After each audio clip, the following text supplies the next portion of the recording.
Chaque année, un tiers des aliments produits dans le monde ne sont finalement jamais consommés. En France, le gaspillage alimentaire représente 10 millions de tonnes par an, soit l'équivalent de 18 milliards de repas jetés à la poubelle. Le gaspillage représente ainsi pour les seuls ménages plus de 10 milliards d'euros, soit 159 € par personne et par an. Miramas a décidé de relever le défi et d'entrer dans le projet national 1000 écoles et collèges contre le gaspillage alimentaire. Parce que pour nous, il faut sensibiliser la jeunesse pour qu'elle-même puisse sensibiliser ses proches et ses familles. Dans cette cantine de Miramas, des fruits et des légumes bio, des produits de saison et 3 fois par mois, un menu sans viande. Les enfants ont aussi appris à lutter contre le gaspillage. Résultat, 40 grammes de nourriture économisée par repas. Quand j'aime bien, j'en prends plus et quand j'aime pas, je goûte. J'en prends un petit peu. Moins de quantité au profit de la qualité, à Miramas, le maire a su imposer ce choix aux prestataires. La ville de Miramas, c'est une ville qui est zéro déchet, zéro gaspillage. Elle s'est engagée dans une démarche justement pour essayer de faire en sorte qu'on gaspille moins. Il faut qu'on redevienne acteur de notre corps sur la santé, de l'économie que cela engendre, l'économie circulaire, de l'avenir de l'agriculture. Et tout cela passe par beaucoup de pédagogie. Chaque jour, nous servons 1200 repas dans nos écoles de la ville, que ce soit de la maternelle à l'élémentaire. Nous sommes de ce fait de gros producteurs de biodéchets et devons les trier à la source et les valoriser. Nous entendons par biodéchets déjà tout ce qui est reste alimentaire. Nous avons des restes alimentaires qui sont inévitables, comme les peaux de banane, de melon, d'ananas, les os, les coquilles d'œufs. Et par contre, nous avons des biodéchets, des restes alimentaires qui sont encore consommables. Quitte à mettre en place le traitement et la collecte des biodéchets, autant le mutualiser avec des producteurs qui rencontrent les mêmes problématiques comme les lycées ou les collèges. Pour une alimentation saine et équilibrée, tentez d'éveiller au goût les convives. À travers des réflexions, des discussions, des débats. On essaye de faire goûter les enfants avec des plats qu'ils n'ont peut-être pas l'habitude de manger ou qu'ils ne mangent pas. D'un minimum, ne pas avoir gaspillé sans savoir ça fait quoi. On découvre quelque chose de nouveau à manger. C'est pour ça que l'on goûte tout le temps un petit peu. Gaspiller, ça a des conséquences parce que nous, on ne se rend pas compte, mais si on a besoin de nourriture, on en a. Il faut toujours goûter avant de dire qu'on n'aime pas. La salade qu'on n'a pas mangée, on va la verser dans la poubelle verte. Et après, on va faire une pesée pour voir combien on a gaspillé. En prenant conscience de ce que l'on jette, on peut enfin agir dessus. Moi, j'ai encore eu les yeux plus gros que le ventre. Toute la restauration municipale s'est mise à trier et à peser ses biodéchets et au-delà à entrevoir des possibilités d'action pour prévenir les biodéchets. À l'instar des cantines des écoles, la restauration du collège Camus a été la première à emboîter le pas et à rentrer dans le projet 1000 écoles et collèges contre le gaspillage alimentaire. Les élèves ont réellement mené une réflexion sur comment limiter nos déchets et comment revaloriser nos déchets. Notre père qu'on met de côté est distribué tous les soirs aux élèves, donné à des associations pour les animaux.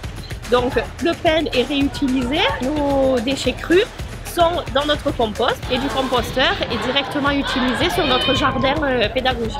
On a commencé à arroser, à arracher les mauvaises herbes, à organiser le potager. Là, il y a des radis, des tomates, des plantes courgettes. Et là, c'est un de nos radis. On travaille tous dans le même objectif. Comme vous l'avez compris, c'est notre boucle de se servir des déchets de la cantine pour les mettre dans notre composteur et qui vont servir à nos jardiniers et qu'on récupère nos légumes et les légumes qu'on redonne à ces mêmes élèves qui participent à ce projet. Un point fort à Miramas, c'est la volonté de rassembler, de mutualiser et d'être de nombreux acteurs à parler de la même chose.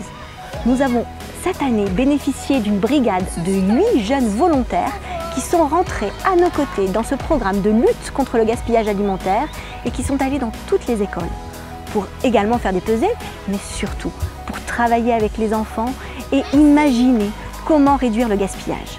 Nous intervenons sur tous les lieux où il y a du gaspillage alimentaire, ça peut être dans les restaurants, les cantines ou même à la maison chez les gens. Mais t'as vu tout ce que t'as pris? On va jamais en finir, il va falloir en jeter. Brigade anti-gaspi, on vous arrête pour futur gaspillage alimentaire. BAG, on vous arrête pour crime contre la nourriture. Nous sommes les écoliers de Jules Ferry, nous souhaitons que le gaspillage s'arrête. Nous souhaitons que le gaspillage s'arrête. Soyons reconnaissants de ce que nous donnons. On sensibilise les enfants et donc du coup quand on les a sensibilisés, ils peuvent en parler à leur famille et ça peut avoir un plus gros impact. C'est important de les sensibiliser dès le plus jeune âge. Les élèves ont préparé du pain perdu qu'ils ont distribué au sein de la restauration scolaire. L'objectif, c'était de valoriser un produit qui est souvent gaspillé.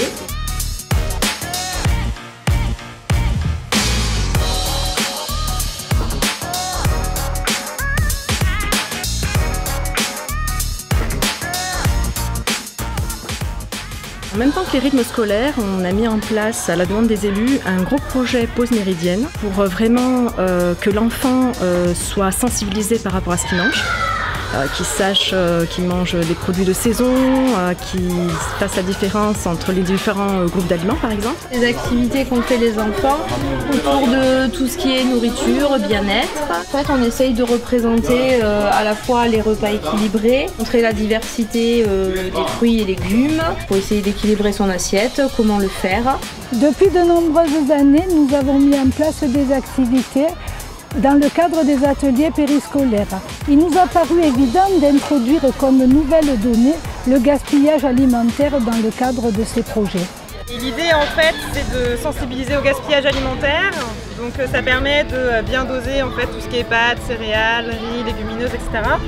Donc de proposer une activité ludique aux enfants pour renforcer la sensibilisation sur le gaspillage. On a une ville qui est déjà engagée dans la qualité de la prestation qu'elle propose aux enfants, avec du bio, du local, des produits labellisés, du fait maison. Et on a un engagement fort aussi de la ville sur l'environnement. Ce label EcoCert vient valoriser ces deux engagements. Il valorise à la fois tout ce qui est fait auprès du prestataire et tout ce qui est demandé au prestataire pour avoir une certaine qualité de repas et valoriser aussi cet engagement dans l'environnement de la ville et du travail qui est fait notamment au niveau des restaurants scolaires sur le gaspillage alimentaire. Donc on est venu en visite à Miramas pour venir voir en fait les outils qui sont mis en œuvre et les actions sur la lutte contre le gaspillage alimentaire. On fait partie donc de la métropole Aix-Marseille-Provence. Et on met déjà en place nous aussi des actions, mais on aimerait bien sûr s'améliorer. 1 milliard de tonnes de nourriture produite à l'échelle mondiale finit à la poubelle sans avoir été consommée. Le gaspillage alimentaire, ça représente à peine 2% de toute la nourriture produite dans le monde, tiers ou les 2 tiers. Ce qui me frappe, c'est de voir combien tous les services, les politiques, tous les services convergent vers le même but. Les réussites de Miramas, c'est pour saluer les talents, les gens qui s'engagent de façon bénévole et qui concourent au fait que la vie collective soit meilleure. Merci d'applaudir Anne-Laure Ferrer, Kyliane, Rosalie. Nous avons la chance à Miramas d'avoir des professeurs des écoles et des élèves qui s'investissent à nos côtés et qui fourmillent d'idées pour la sauvegarde de la planète. Que ce soit pendant le temps de cantine avec la traditionnelle posée des déchets que donne un objectif concret aux enfants, ou pendant le temps périscolaire, vous avez su capter leur attention et ouvrir le débat. Nous tenions à vous remercier et vous féliciter. Bravo à tous les élèves engagés et à leur participation et merci à leurs professeurs. Nous tenions à vous encourager à continuer vos efforts, à maintenir ce cap nécessaire à notre avenir. Merci à vous. Objectif atteint. Grâce à la participation de tous, nous y sommes arrivés. Résultat, Miramas, un exemple à suivre.